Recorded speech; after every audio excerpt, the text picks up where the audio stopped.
no god is a Brahmin. The highest is a Kshatriya.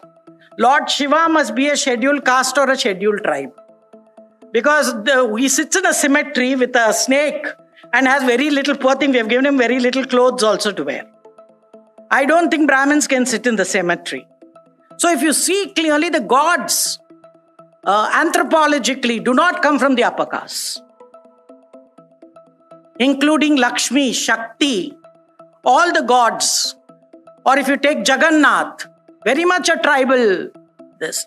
So why are we still continuing with this discrimination, which is very, very unhuman? This is something that I want to place before many of us who are thinking individuals, who are very good personally, but we don't protest when something unjust happens.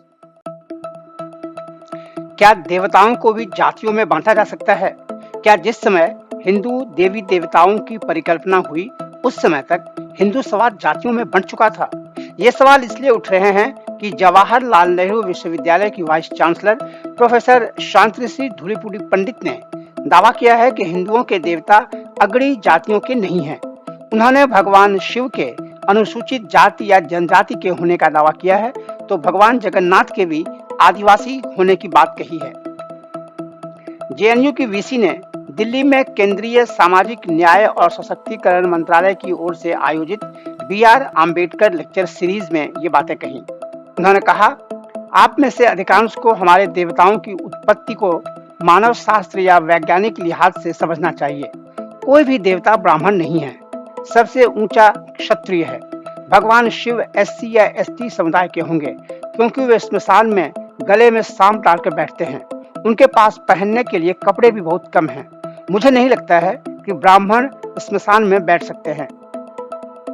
उन्होंने आगे कहा, लक्ष्मी, शक्ति या यहाँ तक कि भगवान जगन्नाथ भी मानव विज्ञान के लिहाज से अगड़ी जाति के नहीं हैं। भगवान जगन्नाथ आदिवासी समुदाय के हैं। जेएनयू की वीसी ने महिलाओं की जातिगत स्थिति पर भी टिप्पणी की। उन्होंने कहा, मैं सभी महिलाओं को बता दूं कि मनुस्मृति के अनुसार सभी महिलाएं शूद्र हैं। इसलिए कोई भी महिला ये दावा न करे कि वे ब्राह्मण या कुछ और हैं। आपको जाति केवल पिता या विवाह के जरिए पति से मिलती है। मुझे लगता है ये पीछे ले जाने वाला विचार है।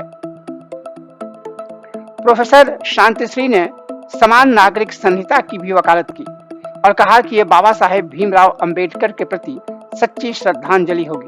उन्होंने कहा कि अंबेडकर पूरे देश में समान नागरिक संहिता लागू करना चाहते थे, क्योंकि बिना सामाजिक लोकतंत्र के राजनीतिक लोकतंत्र का लक्ष्य मृत तृष्णा ही रहेगा।